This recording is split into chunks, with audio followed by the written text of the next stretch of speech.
الصلاة خير من النوم۔ السلام علیکم ورحمۃ اللہ وبرکاتہ۔ پیارے دوستو، آج کی اس ویڈیو میں ہم آپ کو بتائیں گے ایک لڑکی اور گائے کی شادی کے بارے میں۔ گاؤں والے جب ایک لڑکی کی شادی گائے کے ساتھ کرا رہے تھے تو اس کے بعد کیا ہوا، آگے ہم آپ کو اس ویڈیو میں بتائیں گے۔ پیارے دوستو، اس سے پہلے اگر آپ نے اس ویڈیو کو لائک نہیں کیا ہے تو آگے بڑھنے سے پہلے اسے ایک لائک ضرور کر دیں۔ پیارے دوستو، ایک بار کا ذکر ہے کہ ایک بزرگ یعنی اللہ والے کسی جگہ سے گزر رہے تھے۔ آپ سب جانتے ہیں کہ اللہ کے ولی دین کی تبلیغ کے لیے، لوگوں کو اسلام کی طرف بلانے کے لیے ہمیشہ سفر کیا کرتے تھے۔ اسی طرح ایک اللہ کے ولی سفر کرتے کرتے ایک ایسی بستی میں پہنچے، اپنا رخ اس بستی کی طرف کر لیا۔ وہ اللہ والے جب اس بستی میں داخل ہوئے تو انہوں نے ایک عجیب و غریب منظر دیکھا۔ وہ منظر انہوں نے اس سے پہلے اپنی زندگی میں کبھی نہیں دیکھا۔ وہ کیا دیکھتے ہیں کہ گائے کو خوب سجایا بجایا جا رہا ہے۔ جب گائے سج دھج کر تیار ہو گئی تو اس پر ایک دلہن کو بٹھایا گیا۔ اللہ کے ولی سوچنے لگے کہ آخر یہ کیا معاملہ ہے۔ وہ اس شخص کے پاس گئے اور کہا، بھائی یہ سب کیا ہو رہا ہے؟ اس شخص نے اللہ کے ولی کو اوپر سے نیچے تک دیکھا اور کہا، آپ کون ہیں، کہاں سے آئے ہیں اور یہاں کیا کر رہے ہیں؟ وہ اللہ والے کہنے لگے، میں فقیر ہوں، یہاں تھوڑی دیر آرام کرنے کے لیے آیا ہوں۔ میں جانتا ہوں کہ اس گائے کے اوپر وہ لڑکی کیوں بیٹھی ہے اور وہ گائے پورے قبیلے کا چکر کیوں لگا رہی ہے، یعنی بستی میں اسے کیوں گھمایا جا رہا ہے۔ اس آدمی نے کہا، دراصل ہمارا یہ قبیلہ تمام قبیلوں میں سب سے بڑا قبیلہ ہے اور ہمارے قبیلے میں رہنے والے لوگ بہت ہی زیادہ دولت مند ہیں۔ ہمارے یہاں ایک رسم و رواج ہے کہ جب بھی کسی لڑکی کی شادی ہوتی ہے تو شادی سے پہلے اسے گائے پر بٹھا کر پورے گاؤں کا، پوری بستی کا چکر لگانا پڑتا ہے۔ پھر اس کے بعد پہلے شادی گائے سے ہوتی ہے اور جب وہ پاک ہو جاتی ہے تو اس کی شادی کسی لڑکے کے ساتھ طے کر دی جاتی ہے۔ بزرگ بابا نے کہا، کیا آپ کی رسم صرف لڑکیوں کے لیے ہے؟ اس آدمی نے کہا، ہاں صرف لڑکیوں کے لیے، کیونکہ ہمارے یہاں یہ مانا جاتا ہے کہ اگر کسی لڑکی کی شادی کسی لڑکے کے ساتھ کر دی جائے تو دولہے کی موت ہو جاتی ہے۔ اس لیے دولہے کی جان بچانے کے لیے ہم لڑکی کے ساتھ یہ پاک رسم کرتے ہیں۔ یہ سن کر بزرگ بابا نے کہا، مجھے تو بہت ہی زیادہ حیرانی ہو رہی ہے کہ آپ لوگوں کی ایک لڑکی کی شادی گائے کے ساتھ کر رہے ہیں۔ یہ سن کر وہ آدمی غصے میں کہنے لگا، تمہیں کچھ زیادہ ہی سوال پوچھنے کی فکر ہے، چلو میں تمہیں اپنے سردار کے پاس لے کر چلتا ہوں۔ اس نے اس بزرگ کا ہاتھ پکڑا اور سردار کے پاس لے کر گیا۔ لڑکی گائے پر بیٹھی ہوئی تھی۔ لڑکی نے جب بزرگ کو دیکھا تو اس نے گائے کو روک دیا اور غور سے انہیں دیکھنے لگی کہ بھلا یہ آدمی کون ہے۔ بزرگ بابا کے کپڑے پھٹے اور پرانے ہوئے تھے۔ یہ دیکھ کر وہ لڑکی زور زور سے ہنسنے لگی۔ لڑکی بولی، بابا یہ کون ہیں؟ اتنے پھٹے پرانے کپڑے پہنے ہوئے ہماری بستی میں آج کے دن یہ کیا کرنے آئے ہیں؟ یہ شادی سردار کی تھی۔ سردار نے اپنی بیٹی کو دیکھا، پھر بزرگ بابا سے کہا، آپ یہاں کیا کر رہے ہیں؟ آپ کون ہیں؟ اپنی پہچان کروائیں۔ اللہ والے نے کہا کہ میں ایک فقیر ہوں اور میں الحمدللہ مسلمان ہوں۔ بس مسلمان کہنے کی دیر تھی کہ وہ سردار غصے سے کھڑا ہو گیا اور گھراتے ہوئے بولا، اس بستی میں کوئی مسلمان نہیں آ سکتا۔ اگر کوئی مسلمان یہاں پر اپنا قدم بھی رکھے تو ہم اسے مار دیتے ہیں۔ تمہاری اتنی ہمت کہ تم یہاں تک ہمارے پاس آ پہنچے ہو۔ اللہ والے نے کہا، میں تو یہاں سے گزر رہا تھا، سوچا کچھ دیر آرام کر لوں، لیکن جب میں بستی میں داخل ہوا تو ایک عجیب و غریب منظر دیکھا۔ میں نے دیکھا کہ آپ کی بیٹی دلہن بنی ہوئی ہے اور گائے پر بیٹھی ہوئی ہے۔ سردار نے کہا، یہ ہمارے یہاں کی رسم ہے، اگر یہ گائے سے شادی کرے گی تو اس کا شوہر 100 سال تک زندہ رہے گا اور میری بیٹی 100 سال تک سہاگن رہے گی۔ سردار کی بات سن کر بابا نے کہا، اگر آپ برا نہ مانیں تو ایک بات کہوں؟ اس نے کہا، بولو۔ تو بابا بولے، ہم جس رب کو مانتے ہیں اسی نے اس پوری کائنات کو پیدا کیا، وہ ایک ہے، واحد ہے اور زندگی اور موت اسی کے اختیار میں ہے۔ ہر شخص اپنی ایک عمر لے کر آیا ہے، کوئی لمبی عمر پاتا ہے تو کوئی کم عمری میں ہی اس دنیا سے چلا جاتا ہے۔ یہ قدرت کا قانون ہے اور آپ اپنی بیٹی کی شادی ایک گائے سے کرا کر کیسے اس کے شوہر کی زندگی کو بڑھا سکتے ہیں؟ اتنے میں وہ لڑکی بولی، برسوں سے یہ رسم ہمارے قبیلے میں چلی آ رہی ہے اور ہم سب لڑکیاں اس رسم کو مانتے بھی ہیں۔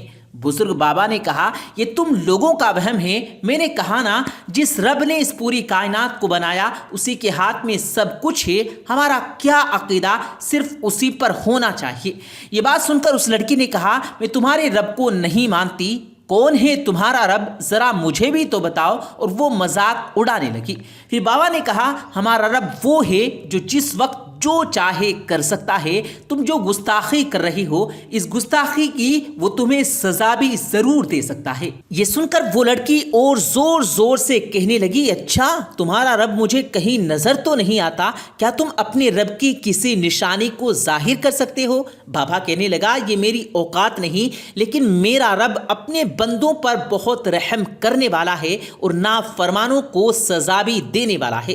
یہ سن کر سردار نے کہا پکڑو اس بوڑھے کو، یہ میری بیٹی کو نہ جانے کیا کیا کہہ رہا ہے، لے جاؤ اور اسے باندھ دو۔ پہلے ہماری بیٹی کی شادی اس گائے کے ساتھ ہو جائے، اس کے بعد دیکھیں گے کہ اس بوڑھے کا کیا کرنا ہے۔ بزرگ بابا کو پکڑ لیا گیا، لے جا کر پیڑ سے باندھ دیا گیا۔ انہیں بہت تکلیفیں دی گئی لیکن وہ کچھ نہیں کہہ رہے تھے۔ انہوں نے کسی کو بد دعا بھی نہیں دی، انہوں نے اپنی آنکھیں بند کر لی اور اللہ کے ذکر میں مصروف ہو گئے۔ پھر دل ہی دل میں دعا مانگنے لگے کہ یا اللہ انسان کی کوئی حیثیت نہیں، لیکن تو چاہے تو اپنی نشانی ظاہر کر سکتا ہے۔ یا اللہ تو کیا ہے انہیں بتا دے، ان لوگوں کو یا اللہ تو بتا دے، اپنی کوئی نشانی ظاہر کر دے۔ ابھی وہ آنکھیں بند کر کے یہ دعا مانگ ہی رہے تھے، اسی وقت ایک زوردار شور اٹھا۔ آنکھیں کھلی تو دیکھا جہاں وہ لڑکی گائے کے اوپر بیٹھی تھے وہاں بہت سے لوگ جمع تھے۔ لوگ کہہ رہے تھے یہ تو غضب ہو گیا، یہ تو برا ہو گیا، یہ تو نحوست ہو گئی۔ سردار کی بیٹی گائے بن گئی تھی، اس کے سر پر 2 سینگ نکل آئے تھے اور منہ بھی گائے کے جیسا ہو گیا تھا۔ یہ دیکھتے ہی بزرگ نے استغفار پڑھنا شروع کر دیا۔ وہاں سردار چلا گیا، میری بیٹی کو کیا ہو گیا؟ بیٹی کچھ تو بولو، لیکن بیٹی کچھ بول نہیں پا رہی تھی۔ اس کی آنکھوں میں آنسو تھے، اسے پتا تھا یہ کس وجہ سے ہوا ہے، لیکن وہ لڑکی بول نہیں سکتی تھی، بس اپنا سر جھکائے وہ کھڑی ہوئی تھی۔ اسی وقت وہاں ان کے قبیلے کے بابا جی کو بلایا گیا۔ جب انہیں تمام باتیں بتا دی گئی تو انہوں نے کہا لگتا ہے یہ سب اس فقیر کا دل دکھانے کی وجہ سے ہوا ہے۔ قبیلے کے سردار نے کہا آپ یہ کیسے کہہ سکتے ہیں؟ وہ بابا بولے چونکہ میں نے اپنی کتابوں میں یہ پڑھا ہے کہ کسی کا دل دکھانے سے اللہ کا عذاب آتا ہے، وہ ضرور کوئی پہنچا ہوا فقیر ہے اور تم لوگوں نے اس کا دل دکھایا ہے۔ سردار نے جب یہ بات سنی تو سپاہیوں کو حکم دیا کہ جاؤ پہلے اس بزرگ کو یہاں لے کر آؤ۔ اللہ والے کو قبیلے کے سردار کے پاس لایا گیا۔ وہ لڑکی شرمندہ تھی، سر جھکائے کھڑی ہوئی تھی، اس کی آنکھوں سے آنسو نکل رہے تھے۔ سردار نے بزرگ کو دیکھ کر کہا آپ نے جو بد دعا دی ہے وہ واپس لے لو، اس نے جو بدتمیزی کی اس کی طرف سے میں آپ سے معافی مانگنا چاہتا ہوں۔ اس نے آپ کا دل دکھایا، آپ کے ساتھ بدتمیزی کی، اگر آپ چاہتے ہیں تو میں آپ کے قدموں میں بیٹھ کر معافی مانگنے کے لیے تیار ہوں، آپ کے پیر پکڑتا ہوں، میری اکلوتی بیٹی کو ٹھیک کر دو۔ اللہ والے نے کہا میں نے اس بچی کو کوئی بد دعا نہیں دی، میں یہ دعا کر رہا تھا اللہ رحم کرے آپ کے اور میرے حال پر، میں نے صرف یہ کہا تھا کہ یہ سب تمہارا اور میرا وہم ہے، انسان سے انسان کی شادی کروائیں، گائے سے نہیں۔ سردار نے کہا کہ آپ میری بیٹی کو ٹھیک کر دیں، اس کے بعد آپ جو کہیں گے وہی ہوگا۔ بزرگ کہنے لگے کہ میں صرف اللہ سے دعا کر سکتا ہوں، شفا دینے والی ذات اللہ کی ہے۔ اس کے بعد انہوں نے وضو کیا، 2 رکعت نفل نماز ادا کی، اس کے بعد دعا کرنے لگے یا اللہ تیری قدرت کی نشانی یہ سب دیکھ چکے ہیں، یا اللہ تو ہر چیز پر قادر ہے، تیری بڑائی، تیری کبریائی، تیری عظمت کو آج تو ظاہر کر دے۔ اور بزرگ دعا مانگ رہے تھے، دعا کرنے کی دیر تھی کہ اسی وقت اس لڑکی کا اصلی چہرہ سب کے سامنے آ گیا۔ تمام لوگ خوشی سے جھوم اٹھے۔ سردار نے اپنی بیٹی کو پیار سے گلے لگا لیا اور اللہ والے کے پاس آ کر کہنے لگا آج آپ کی وجہ سے میری بیٹی ٹھیک ہو گئی، میں چاہتا ہوں کہ آپ کے دستے مبارک پر میں بھی مسلمان ہو جاؤں اور میرے ساتھ میری پوری بستی مسلمان ہو جائے۔ وہ لڑکی جس کی شادی پہلے گائے سے ہو رہی تھی اب باقاعدہ اس کا نکاح ایک مرد کے ساتھ ہوا، یعنی ایک انسان کے ساتھ کرایا گیا۔ اس نے بزرگ کے پاس آ کر معافی مانگی اور کہا میں نے آپ کی شان میں جو گستاخی کی اس کے لیے میں شرمندہ ہوں، آپ مجھے معاف کر دیں۔ اللہ والے نے پوری بستی کو اسلامی تعلیمات دی، نماز کس طرح سے پڑھی جاتی ہے، وضو کیسے کیا جاتا ہے، قرآن مجید کی تلاوت کیسے کی جاتی ہے، یہ سب کچھ انہیں سمجھایا گیا۔ اس طرح وہ پورے 1 مہینے اس بستی میں رہے اور وہاں دین کی تبلیغ کرتے رہے۔ پیارے دوستو، امید کرتے ہیں آپ کو آج کی ہماری یہ ویڈیو ضرور پسند آئی ہوگی۔ اگر آپ کو یہ ویڈیو پسند آیا ہو تو اس ویڈیو کو دل سے لائک کریں اور زیادہ سے زیادہ لوگوں تک اس ویڈیو کو ثواب کی نیت سے شیئر کریں، اور اس ویڈیو کے بارے میں آپ کی کیا رائے ہے کمنٹ سیکشن میں اپنی رائے کا اظہار ضرور دیں، اور مزید اسی طرح کی روز کی ویڈیو پانے کے لیے ہمارے چینل کو ضرور سبسکرائب کریں۔ ملتے ہیں پھر ایک نئی ویڈیو کے ساتھ، تب تک کے لیے اللہ حافظ۔